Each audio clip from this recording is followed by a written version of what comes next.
नमस्कार, मैं भूमि रोहित शर्मा। वक्त तेजी से आगे बढ़ रहा है, कई चीज़ें छूट गई हैं। मैंने पिछले बार कहा था आपको सीपीआई माओवादी की तरफ से जो कुछ आर्टिकल आए हैं 11 पन्ने का पत्र, उसके बारे में मैं बताऊंगा आपको। वो बहुत ही महत्वपूर्ण पत्र था। उनका चर्चा मैंने पिछले वीडियो में अपने किया था, जहाँ पर कि अभय के जो पॉलिट ब्यूरो मेंबर हैं, उन प्रवक्ता सीपीआई माओवादी के, उनके तरफ से जो आत्मसमर्पण करने की बात आई थी या हथियारबंद क्रांति संघर्ष की जो बुनियादी बात थी, उसको छोड़ने की जो बात आई थी, उसके संदर्भ में हमने बात किया था। उसी मैंने बताया था आपको कि 21 सितंबर से लेकर के 27 सितंबर तक ये कार्यक्रम चलेगा। मैं ये बताने में थोड़ा ज़्यादा उत्सुक होऊंगा आज, क्योंकि 21 सितंबर मेरा भी बर्थडे है और मैं चाहूँगा कि आप मुझे कॉन्ग्रेचुलेट करें। Just kidding. बहरहाल हम आज 11 पन्ने का जो पत्र है सीपीआई माओवादी की तरफ से जारी किया हुआ, जो कि 6/9/2025 को जारी किया गया था, मैंने 6 सितंबर 2025 को जारी किया गया था। हम आज उसके बारे में बात करेंगे, क्योंकि उसमें बहुत ही महत्वपूर्ण फैक्ट दिया हुआ है और इस फैक्ट के बगैर आप सीपीआई माओवादी की गतिविधि या उसके जो चीज़ चल रहे हैं और भारत सरकार के जो तर्क कुतर्क चल रहे हैं, उसको आप समझ नहीं पाएंगे। हालांकि चर्चा मैंने इस बात की चर्चा मैंने अपने कई पिछले वीडियो में किया था, लेकिन इसमें मैं एक चीज़ स्पष्ट बता दूं कि माओवादी कभी झूठ नहीं बोलते और सरकार या पुलिस कभी सच नहीं बोलती।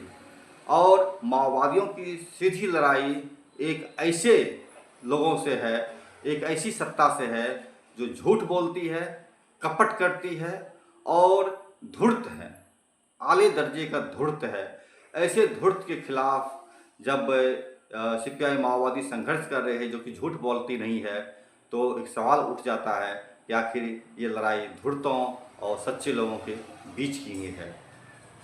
चलिए हम उस 11 पन्ने के जो पत्र हैं उसको आपको हम बताते हैं, शब्द से पढ़ सुनाते हैं और समझने की कोशिश करते हैं उस पत्र के माध्यम से कि सीपीआई माओवादी और भारत सरकार के बीच में जो लड़ाई चल रही है उसमें क्या स्थिति अभी तक है।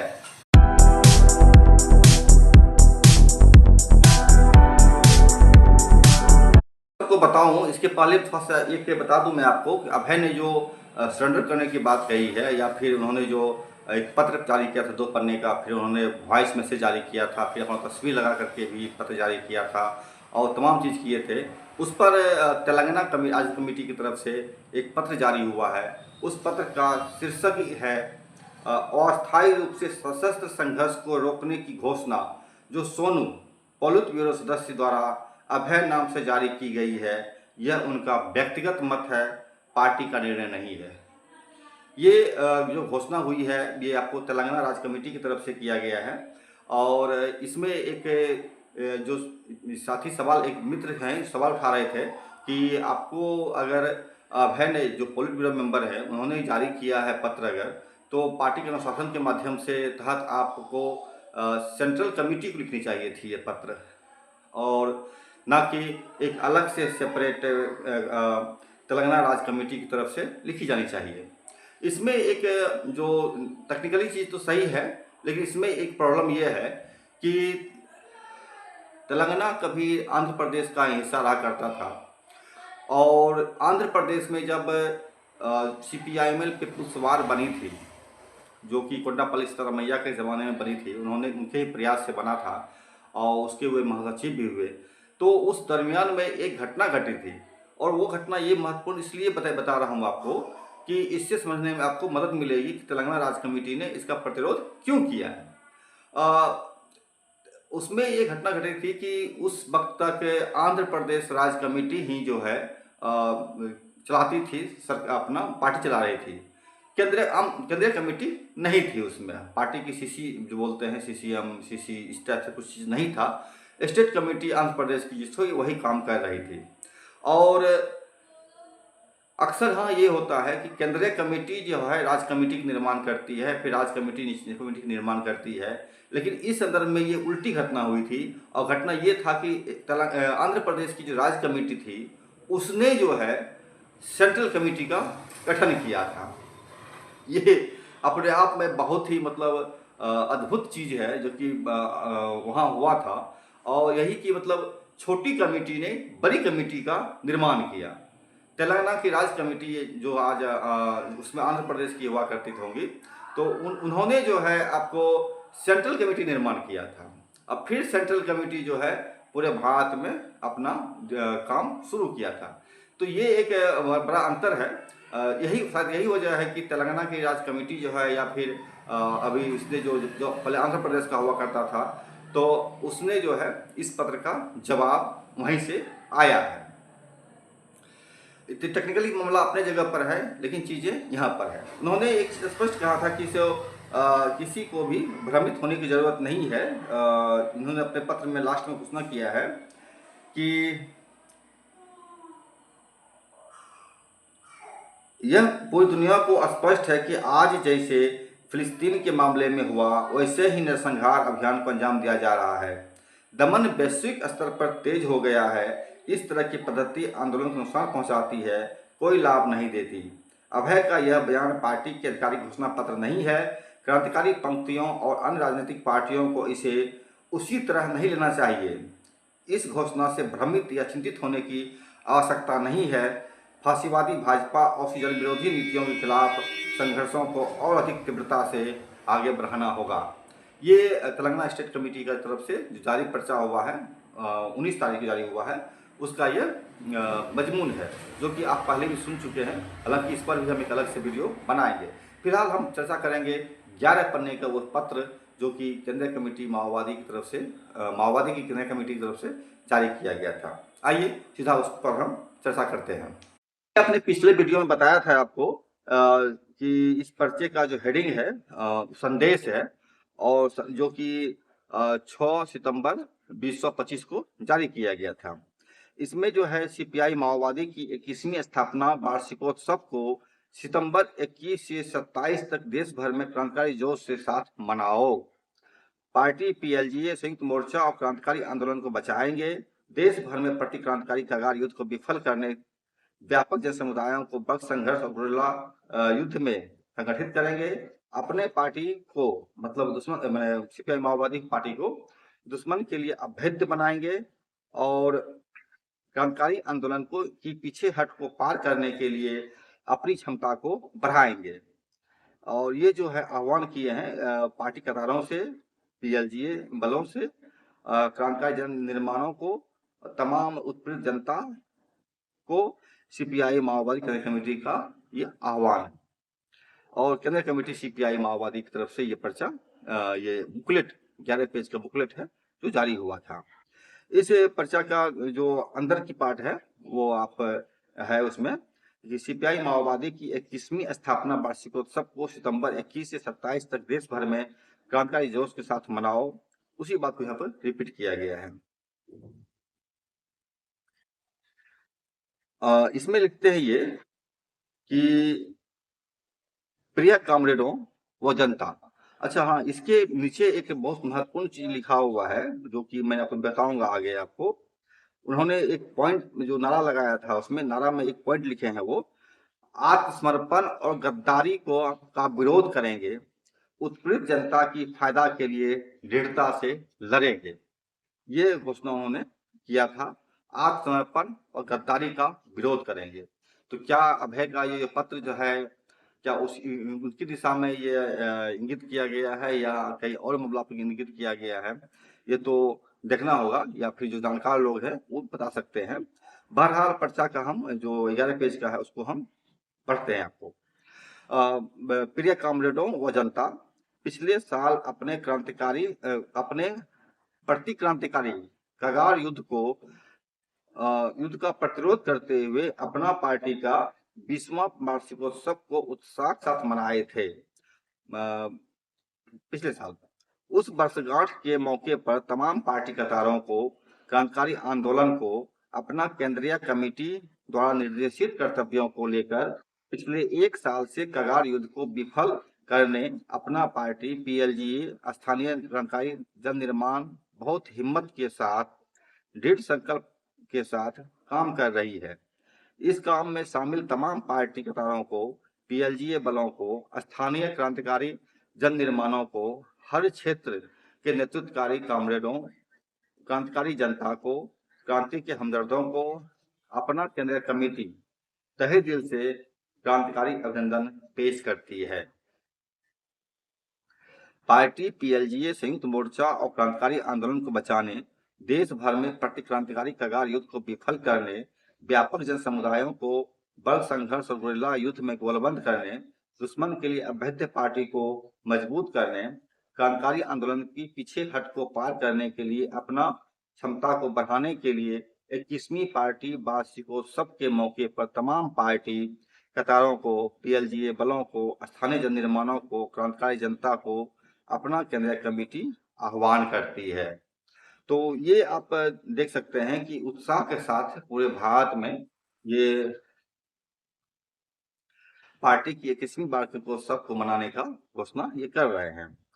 आगे लिखते हैं ये, बीते एक साल में देश में नवजनवादी क्रांति को सफल बनाने की लक्ष्य को लेकर काम करते हुए कगार युद्ध का प्रतिरोध करते हुए अपना पार्टी मतलब सीपीआई माओवादी महासचिव कासव राज, नंबाला केशव राज, कॉमरेड चलपति, विवेक, उदय, राज्य कमेटी कॉमरेड शर्मा, जगदीश सिंह सोहल, गौतम, मधु सज्जा, वेंकटा, नागेश्वर राव, जया, रुपेश, नीति, कार्तिक, चैते, गुड्डू, सत्यम, आलोक, पपन्ना, मधु का एगो, लपू, मलैया, भास्कर, जगन, अरुणा, विजय शहीद हुए हैं। इस अवधि में जिला कमेटी या कंपनी पार्टी कमेटी कॉमरेड्स 26 जन, एरिया कमेटी लाटून पार्टी कमेटी सदस्य कॉमरेड 86 जन, पार्टी सदस्य और पीएलजीए सदस्य 152 जन, स्थानीय जन निर्माण की कॉमरेड्स और जनता 38 जन शहीद हुए हैं। 43 कॉमरेडों का आज तक का विवरण नहीं मिला। कुल 366 जन कॉमरेड्स शहीद हुए हैं। ये बता रहे हैं एक साल के दरमियान में जो है इतने लोग शहीद हुए हैं। हालांकि जब जारी हुआ था इसके बाद भी कई लोग शहीद हुए हैं, शायद उसका चित्रण भी इस दरमियान में दूसरी पर्चा में लोग जारी करके बता पाए। फिलीपींस कम्युनिस्ट पार्टी की केंद्रीय कमेटी सदस्य national democratic front of Philippines का नेता कॉमरेड लुई जलनदानी जून 7 के दिन 90 साल की उम्र में बीमारी के चलते अंतिम सांस ली, शहीद हुए। बीते एक साल में दुनिया की समाजवादी क्रांति के तहत अलग अलग देशों में कुछ क्रांतिकारी नेता सदस्य शहीद हुए हैं। इन तमाम शहीदों को केंद्रीय कमेटी विनम्रता पूर्वक श्रद्धांजलि अर्पित करती है। उनके महानतम आशयों को अंतिम सांस तक जारी रखने का शपथ लेती है। प्यारे कॉमरेडों व जनता, 1972 में अपनी पार्टी का तत्कालीन महासचिव कॉमरेड चारू मजूमदार को पुलिस पकड़कर हत्या करने के 53 साल के बाद अपनी पार्टी के महासचिव दुश्मन का हमला में शहीद होना पहली बार हुआ है। नक्सलवादी श्रीकाकुलम संघर्षों की हार के बाद एक ही साल में महासचिव सहित 4 जन केंद्रीय कमेटी सदस्य, 17 जन राज्य कमेटी सदस्य कांग्रेस शहीद होना पहली बार घटित हुआ। यह नुकसान भारत की आंदोलन को सापेक्ष रूप से लंबा समय तक नकारात्मक रूप से प्रभावित करेगी। इस प्रभाव को पार करने के लिए कोशिश करना अपना कर्तव्य है। कगार युद्ध की वजह से क्रांतिकारी आंदोलन तीव्र नुकसान होने की स्थिति के मद्देनजर क्रांतिकारी आंदोलन की भविष्य पर क्रांतिकारी खेमे में उठने वाले सवालों को जवाब देते हुए डरा सहमा हुआ लोगों को हिम्मत दिलाते हुए उनमें आत्मविश्वास भरते हुए दृढ़ संकल्प के साथ और द्वितीय बहादुरी से तमाम क्रांतिकारी खेमे को आगे रखकर नेतृत्व प्रदान करना ही आज पार्टी का कर्तव्य है। इस कर्तव्य के लिए पार्टी को क्रांतिकारी आंदोलन को घटित होने वाले नुकसान की कारण का पता लगाना, उसे सुधारना जरूरी है। वस्तुगत स्थिति में ऑब्जेक्टिव कंडीशन, आत्मगत परिस्थिति में मतलब सब्जेक्टिव कंडीशन, क्रांतिकारी आंदोलन को आगे बढ़ाने के लिए मौजूदा और पैदा होने वाले विषयों को समझकर उस पर आधारित होकर पार्टी को पीएलजीए को संयुक्त मोर्चा को मजबूत करना चाहिए। दुनिया की क्रांतिकारी आंदोलन के इतिहास में अनेक देशों में खासकर रूस और चीन की क्रांतिकारी आंदोलन में अस्थायी पीछे हट का हार का स्थिति उत्पन्न होने के बावजूद वह आंदोलनों ने उस स्थिति को पार कर जीत हासिल की। वहाँ की क्रांतिकारी पार्टियों ने अपना अपने देशों की तत्कालीन वस्तुगत और आतंकगत परिस्थितियों को मार्क्सवादी पद्धति के अनुसार सही विश्लेषण कर सही राजनीतिक सैनिक दांवपेच को तैयार करके हिम्मत के साथ क्रांतिकारी आंदोलनों को चलाने की वजह से वह जीत हासिल की। अपनी पार्टी का इतिहास में भी नक्सलवादी श्रीकाकुलम आंदोलनों की हार के बाद उस हार के कारणों को सही विश्लेषण करके सही राजनीतिक सैनिक दांवपेच को अपनाकर दृढ़ता और हिम्मत के साथ काम करके आंध्र प्रदेश बिहार राज्यों में क्रांतिकारी आंदोलन का ज्वार को पैदा किए। नक्सलवादी श्रीकाकुलम आंदोलनों के बाद 1972 से लेकर अब तक बीते 53 सालों में केंद्र राज्य सरकारें भारत की क्रांतिकारी आंदोलन को मिटाने के लिए कई सारे प्रतिक्रांतिकारी योजनाओं को तैयार करके क्रांतिकारी आंदोलन पर फांसीवादी दमन अभियानों को चलाते हुए कुछ समयों में कुछ राज्यों में क्रांतिकारी आंदोलन को नुकसान पहुंचाए। भारत की कम्युनिस्ट पार्टी माओवादी के गठन के बाद 2005 में चलवा जुलूम जैसी श्वेत मिलिशिया दमन अभियान, ग्रीन हंट, समाधान, सूरज कुंड योजना के तहत चलाई गई अभियानों का प्रतिरोध करते हुए, हराते हुए, विफल करते हुए आ रहे हैं। अपने सही राजनीतिक सैनिक दांवपेच को लेकर हिम्मत के साथ वर्ग संघर्ष जनयुद्ध को चलाने से ही यह काम कर पाए हैं। वर्तमान कगार युद्ध को विफल करने के लिए भी इसी क्रांतिकारी पद्धति को अपनाएंगे। अपना पार्टी पीएलजीए बल गुप्त कामकाज पद्धति को, गुरिल्ला युद्ध नियमों को, केंद्रीय कमेटी द्वारा तय किए गए दांवपेचों को सही तरीका से लागू नहीं करने की वजह से कगार युद्ध की शुरुआत से अपनी पार्टी पीएलजीए बल को गंभीर नुकसान हो रहा है। अपने बल छोटे इलाका तक सीमित न होकर व्यापक इलाका में घूमना, केंद्रित होकर ना रहते हुए विकेंद्रित होकर रहना, कानूनी गैर कानूनी खुला गुप्त संघर्ष संगठन रूपों को समन्वय कर वर्ग संघर्ष चलाना, शहरी मैदानी जंगली इलाकों में मजदूर किसान मध्यम वर्ग राष्ट्रीय पूंजीपतियों को क्रांतिकारी आंदोलन में लामबंद करना, इन दांवपेच के अलावा और भी कुछ राजनीतिक सैनिक दांवपेच को लेकर अपना केंद्रीय कमेटी पॉलिट ब्यूरो तय किए थे। इन दांवपेच को सही तरीका से अमल न करने की वजह से अपना बल भारी संख्या में नुकसान हो रही है। सभी राज्य कमेटियों, जिला कमेटियों इन नुकसानों को समीक्षा करके गलतियों को सुधार करके केंद्रीय कमेटी द्वारा तय किए गए सही राजनीतिक सैनिक दांवपेच को अपनाते हुए वर्ग संघर्ष और गुरिल्ला युद्ध को चलाकर नुकसानों से बचेंगे। केंद्रीय कमेटी पॉलिट ब्यूरो द्वारा तय की गई दांवपेचों को लागू करते हुए अपना पार्टी को, पीएलजीए को, संयुक्त मोर्चा को, क्रांतिकारी आंदोलन को बचाएंगे। ऐसा करते हुए 31 मार्च 1926 के पहले क्रांतिकारी आंदोलन को निर्मूलन करने की केंद्र और राज्य सरकारों की दुष्ट योजना को विफल करेंगे। केंद्र राज्य सरकारों से चलाई जा रही कगार युद्ध के चलते अपना बल गंभीर नुकसान होने के बावजूद अपने बलों की बहादुराना प्रतिरोध से दुश्मन की सशस्त्र बल भी काफी संख्या में नुकसान हो रही है, लेकिन दुश्मन इसे नहीं बता रहा है। अपने पक्ष का नुकसानों को बढ़ा चढ़ाकर बताना, उनके पक्ष का नुकसानों के बारे में ना बताना या तो कम करके बताना मानसिक युद्ध है। क्रांतिकारी शिविर इस मानसिक युद्ध का प्रभाव से बचना चाहिए।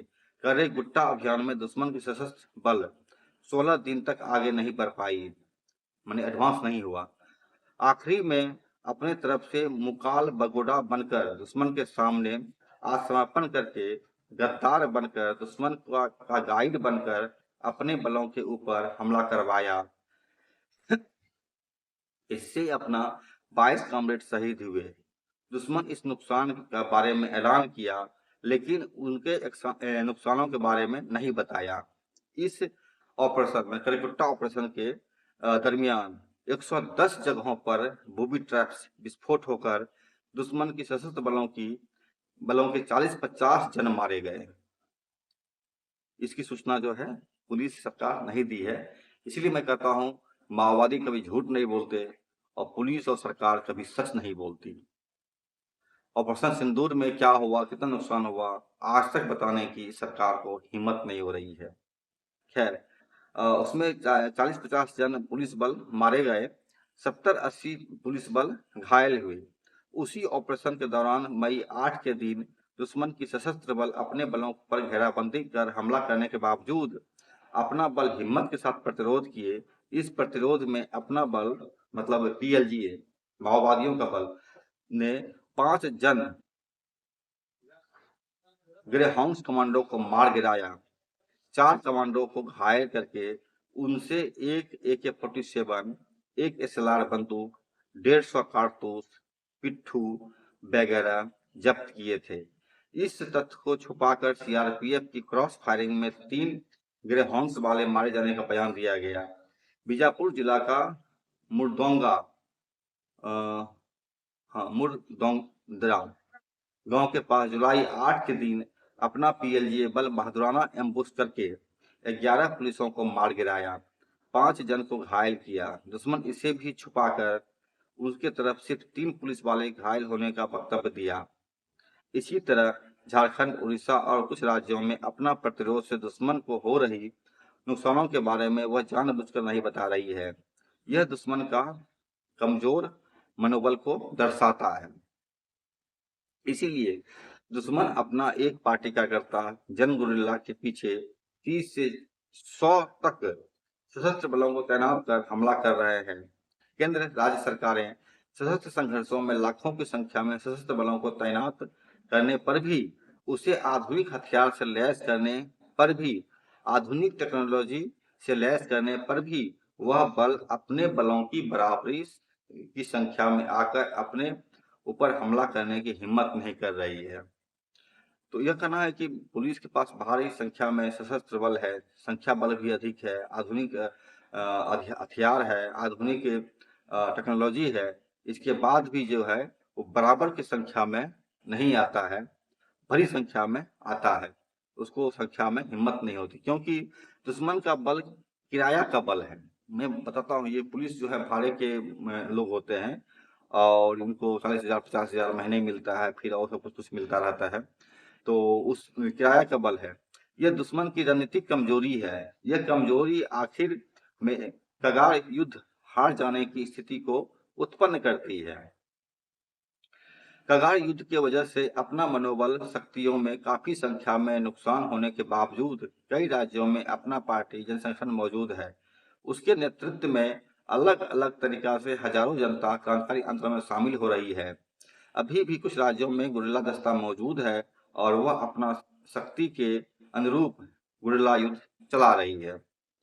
दुनिया के कई सारे देशों की बड़ संघर्षों के अनुभव को संश्लेषण ही वैज्ञानिक समाजवाद सिद्धांत क्रांतिकारी आंदोलन में अनुकूलता प्रधान रहने पर भी प्रतिकूलता रहते हैं, प्रतिकूलता प्रधान रहने पर भी अनुकूलता रहते हैं, ऐसा अपना सिद्धांत बताता है। अपना मतलब माओवादी सिद्धांत बताता है।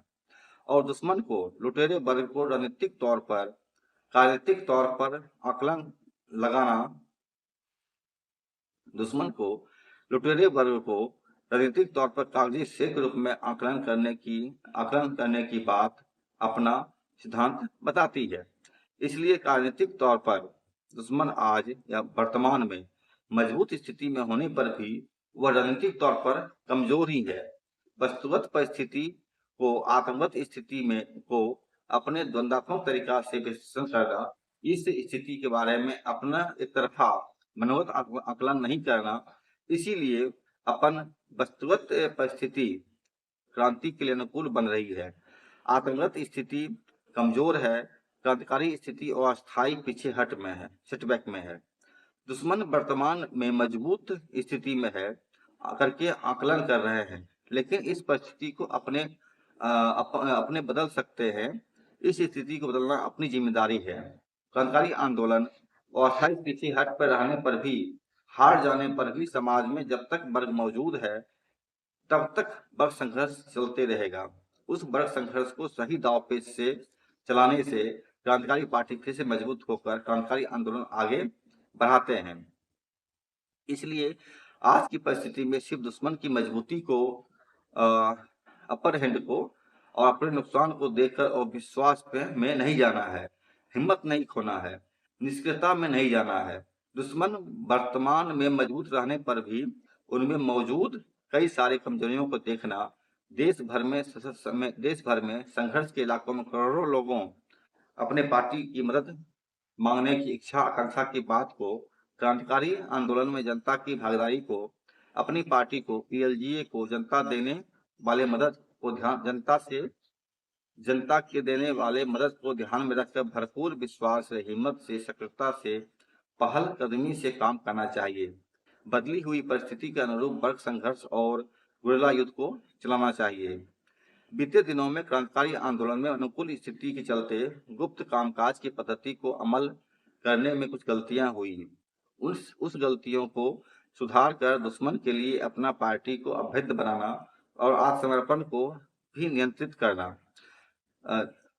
बदले हुए सामाजिक स्थिति के अनुरूप अस्थायी पीछे हट को पार करने लायक वर्ग संघर्ष और गुरिल्ला युद्ध का संचालन करने से ही पार्टी का शक्ति और क्षमता बढ़ती है।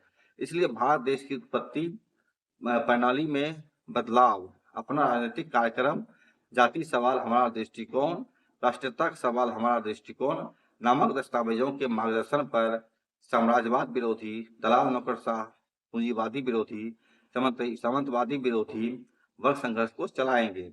छोटे विकेंद्रित कार्रवाइयों से गुरिल्ला युद्ध को चलाएंगे। कगार युद्ध को रोककर केंद्र राज्य सरकारें माओवादी पार्टी से शांति वार्ता शुरू करने की मांग को लेकर जनता देश भर में चला रही आंदोलन को मदद देंगे। जनता के फायदा के लिए हमारा पार्टी हमेशा वार्ता के लिए तैयार रहती है। इसे हम एक बार फिर ऐलान कर रहे हैं। इसलिए केंद्र राज्य सरकारें कगार युद्ध को रोकने की, संघर्ष इलाके में तैनात सशस्त्र बलों की कैंपों की तैनाती को रोकने की मांग यानी डिमांड कर रहे हैं। ये कहना क्या है कि हम जनता के हित के लिए, जनता की मांग पर जो है मांग करते हैं कि शांति वार्ता होनी चाहिए, लेकिन उसके लिए शर्त रख रहे हैं। जो शर्त आपने बताया, कगार युद्ध को बंद करना और सशस्त्र कैंपों को रोकने का मांग। आगे लिखते हैं, प्यारे कॉमरेडों व जनता, अंतर्राष्ट्रीय पैमाने पर इस बीच घटित या घट रही सभी परिणाम 2008 से चल रहे साम्राज्यवाद के संकट का ही नतीजा है। लगभग बीते 12-13 सालों में से मौजूद बहुध्रुवीय दुनिया की अस्थिरता, अस्त व्यस्तता, खलबली की अभिव्यक्ति ही है। इस बहुत ध्रुवीय मतलब हो गया, पहले एक ध्रुवीय दुनिया हुआ करता था सिर्फ अमेरिका, अब कई ध्रुव हो गया है। रूस, अमेरिका, चीन, ये सब कई ध्रुव हो गए हैं। इन्हीं को ये बतला रहे हैं। अमेरिकी अध्यक्ष राष्ट्रपति डोनाल्ड ट्रंप दुनिया के देशों पर लगाने वाले आयात शुल्कों, सीमा शुल्कों से प्रतिशोध करों से नुकसान उठाने वाले पिछले देशों ने इस बीच में चीन और रूस देशों के साथ व्यापारिक समझौते कर रही है। इससे अमेरिका का आर्थिक संकट और भी बढ़ने के कारण से वहां की जनता ट्रंप की आर्थिक नीतियों के विरोध में संघर्ष कर रही है। यहाँ भारत पर भी बता दें आपको, भारत पर लगाया था टैरिफ, और उसके एवज में जो है नरेंद्र मोदी अभी जो भी चीन में जाकर के वार्ता करके आए हैं शी जिनपिंग से, जिसको कभी ये दुश्मन नंबर 1 बताते थे, लाल लाल आंखें करके दिखाने की बात करते थे, और अब वो जब ट्रंप का जब ये हुआ, वार हुआ, तो सीधा जा करके चीन के गोद में गिर गए। इसी को यहाँ इंडिकेट किया जा रहा है।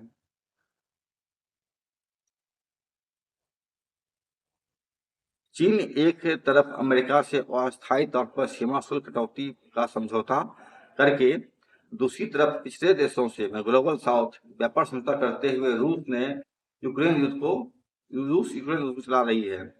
दुनिया भर में वर्तमान में सेमीकंडक्टर्स, माइक्रोचिप्स, इलेक्ट्रिक वाहन मतलब बिजली से चलने वाले गाड़ियां, दुर्लभ खनिज पदार्थ, अंतरिक्ष के क्षेत्रों में साम्राज्यवाद देशों के बीच में तीखा होड़ चल रही है।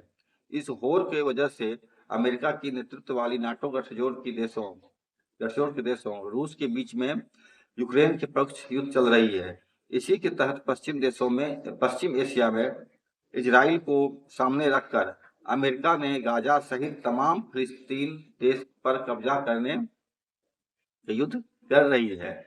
इजराइल से आक्रमणकारी युद्ध चलवा रही है। उपरोक्त क्षेत्रों की होड़ की वजह से अमेरिका और चीन के बीच में पैर चल रहा है। आर्थिक संकट से पार पाने के लिए साम्राज्यवाद देशों ने अपना रही आर्थिक, राजनीतिक, सैनिक, तकनीकी नीतियों के कारण या अंतर्गत वह पिछड़े देशों पर आक्रमणकारी युद्धों को अंजाम दे रही है और फांसीवाद को लागू कर रही है।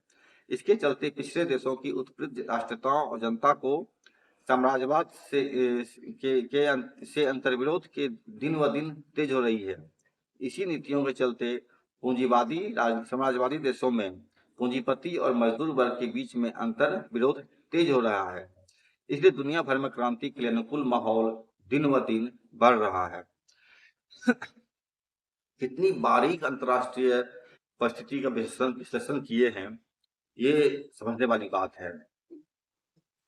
ब्राह्मणीय हिंदुत्व फांसीवादी आरएसएस भाजपा की केंद्र राज्य सरकारें 1945 तक देश को विकसित देश बनाने की घोषणा की धोखेबाजी जोरदार प्रचार को जनता को समझना जरूरी है। ये मोदी का जो स्टैंड है, माफ कीजिएगा, हंसी आ रही है क्योंकि मोदी ने बार बार कहा है 22 में पूरा घर किसी को घर मिल जाएगा, तो कभी कुछ हो जाएगा कभी कुछ हो जाएगा। अब ये बोल रहे हैं कि 1947 के बाद जो है भारत स्वर्ग हो जाएगा। इसके पहले उसने 1916 में कहा था कि नोटबंदी में आप मुझे 50 दिन दीजिए, भारत स्वर्ग हो जाएगा। आज 50 दिन क्या कहें, आज 9 साल बीत गए हैं, स्वर्ग तो क्या, अब तो ये नरक रहने के लायक भी नहीं रहा है। लोग भाग रहे हैं देश को छोड़ करके। खैर, आगे आगे लिखते हैं ये, विकसित भारत का मतलब कारपोरेट हिंदू देश के सिवाय और कुछ नहीं है। देश हिंदू राष्ट्र बनाने का मतलब देश का आर्थिक, राजनीतिक, सामाजिक, सांस्कृतिक सभी क्षेत्रों में देशी विदेशी कारपोरेट कंपनियों का साम्राज्यवाद, दलाल, नौकरशाही, पूंजीपतियों की लूट और उत्पीड़न और बढ़ने के साथ साथ वह कानून का मान्यता प्राप्त कर लेती है। इन कारपोरेट कंपनियों के साथ सामंती वर्ग का गठजोड़ और मजबूत होकर इन तीनों को साम्राज्यवाद, दलाल नौकरशाही पूंजीवाद और सामंतवाद, इन तीनों के गठजोड़ देश की उत्पीड़ित जनता को, उत्पीड़ित समुदायों को, मसलन महिला, दलित, आदिवासी, धार्मिक अल्पसंख्यक लोग, उत्पीड़ित राष्ट्रीयताओं को अत्यधिक या तीव्र लूट और उत्पीड़न करेगी। विकसित भारत का मतलब साम्राज्यवादियों का, दलाल नौकरशाही पूंजीपतियों का, सामंती वर्ग का संपत्तियों के बड़े पैमाने पर बढ़ जाने का, व्यापक जनता का विनाश हो जाना। इसीलिए विकसित भारत के पीछे छिपा हुआ धोखे को समझकर उसका विरोध में संघर्ष करना आज देश की जनता की जिम्मेदारी है। इस बीच में भारत देश से अमेरिका के लिए निर्यात होने वाले सामान पर सीमा शुल्क बढ़ने की वजह से प्रधानमंत्री मोदी और केंद्रीय मंत्री लोग आत्मनिर्भरता, देश में बने माल को ही खरीदने का नारा, वोकल फॉर लोकल को बढ़ावा दे रहे हैं। साम्राज्यवादी देशों के साथ किए गए असमान, अन्यायपूर्ण आर्थिक, व्यापारिक, वाणिज्यिक समझौतों को रद्द किए बिना साम्राज्यवाद के सामने सिर न झुकाने वाले स्वतंत्र आर्थिक नीतियों को अपनाए बिना आत्मनिर्भरता, वोकल फॉर लोकल नारा देश की जनता को छलने के अलावा और कुछ नहीं है। इससे देश की अर्थव्यवस्था में जनता को फायदा होने वाली कोई बदलाव नहीं होगी। अमेरिकी प्रतिशोध सीमा शुल्क के प्रतिशोध सीमा शुल्क लगाने से डरने वाले भारत सरकार या मोदी सरकार अमेरिका से आयात होने वाले शक्कर पर सीमा शुल्क को आगामी दिसंबर तक कम करने का ऐलान किया। इससे साम्राज्यवाद के प्रति भारत सरकार का आत्मसमर्पण, आज्ञाकारी नीतियां स्पष्ट हो जाती है। ऐसी परिस्थिति में भारत का बाजार मार्केट में प्रवेश करने वाले बहुराष्ट्रीय कंपनियों को रोककर देश के किसानों, दूध उत्पादकों, मछुआरों को बचाने की नरेंद्र मोदी का बयान सिर्फ धोखा के अलावा और कुछ नहीं है। एक तरफ रूस और चीन के साथ व्यापारिक समझौते करते हुए अमेरिका की गुस्सा से बचने के लिए भारत और अमेरिका के बीच के संबंध विशेष दर्जा का है, वह रणनीतिक महत्व का है। इसलिए दोनों देशों के आपसी हितों को नुकसान न होने देना ऐसा बयान जारी कर इस बीच में भारत की विदेश मंत्रालय की तरफ आई, ऐसा बयान भारत के विदेश मंत्रालय की तरफ से आया है कि अमेरिका के साथ भारत और संबंध जो है महत्वपूर्ण है। अ,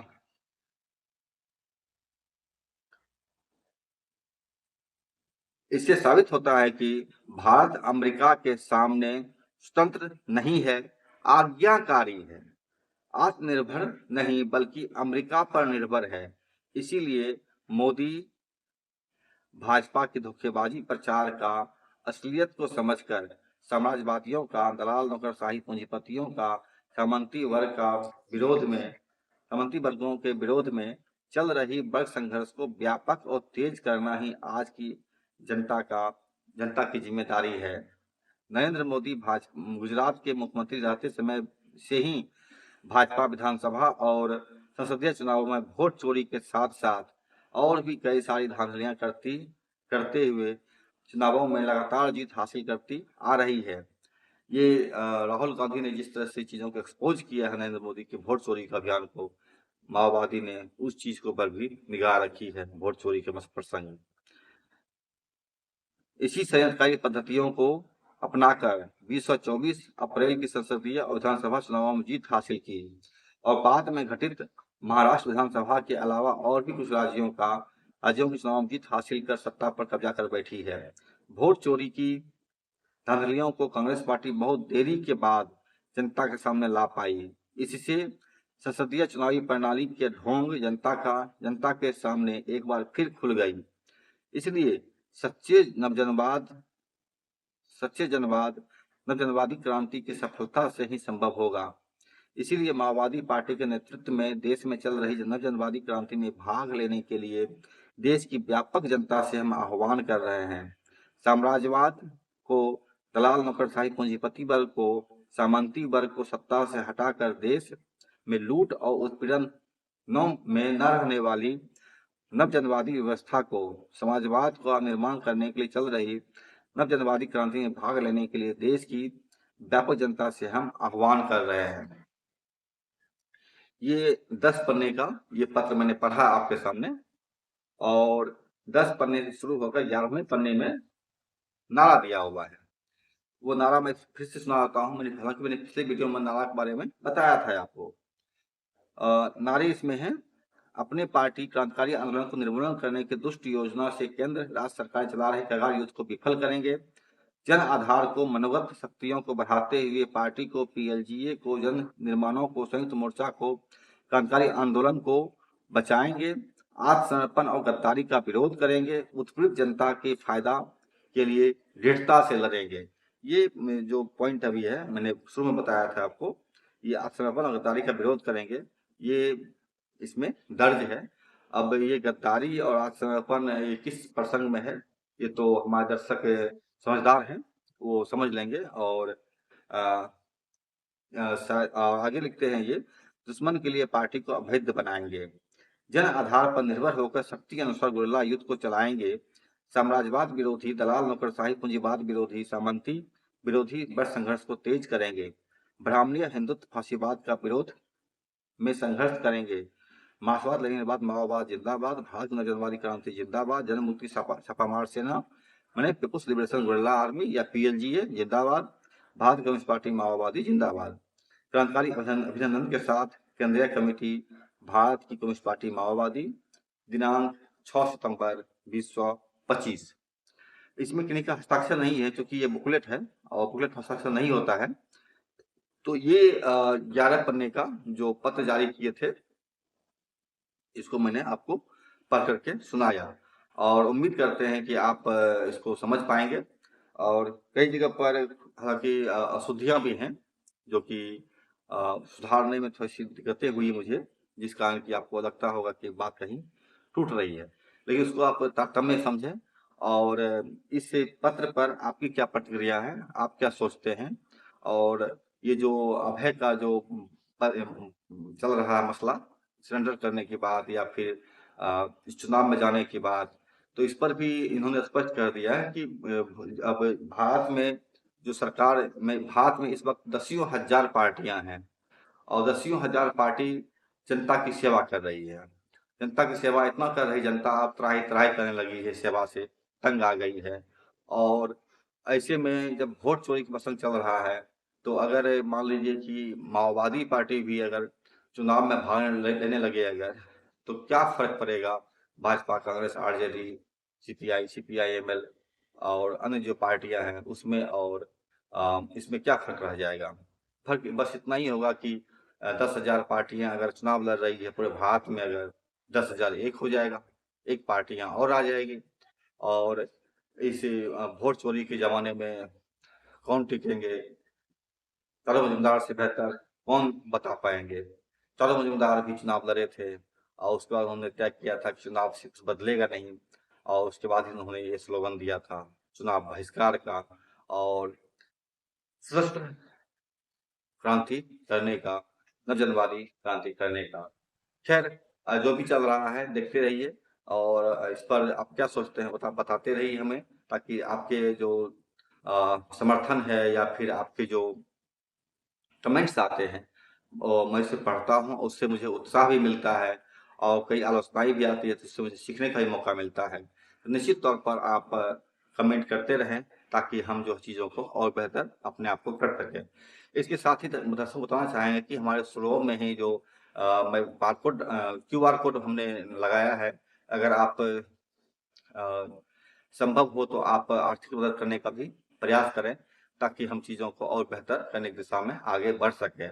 इसके अतिरिक्त बताना चाहेंगे कि हमारे चैनल पर जॉइन बटन क्लिक करके हमारा मेंबरशिप भी ले सकते हैं, जिसमें कि आप 2 मेंबरशिप है, एक प्राइमरी मेंबरशिप जो ₹89 का है और एक स्पेशल मेंबरशिप है जो कि ₹159 का है। ये पर हर मंथली का है, जो कि ₹3 से भी कम पड़ता है खर्च आपको 1 दिन का। तो एक अखबार पढ़ने के बराबर होता है। तो छोटी-सी मदद हमारे लिए बहुत बड़ी मदद हो जाती है। आप अगर इसको भी करें अगर, तो हमें उत्साह मिलेगा, सहयोग मिलेगा। और जिन दर्शकों ने, जिन मित्रों ने मदद किया है, उनको बहुत-बहुत शुक्रिया। नमस्कार, मैं समर भूमि से रोहित शर्मा। चैनल देखिए, लाइक कीजिए, सब्सक्राइब कीजिए, शेयर कीजिए और हमसे जुड़े रहिए।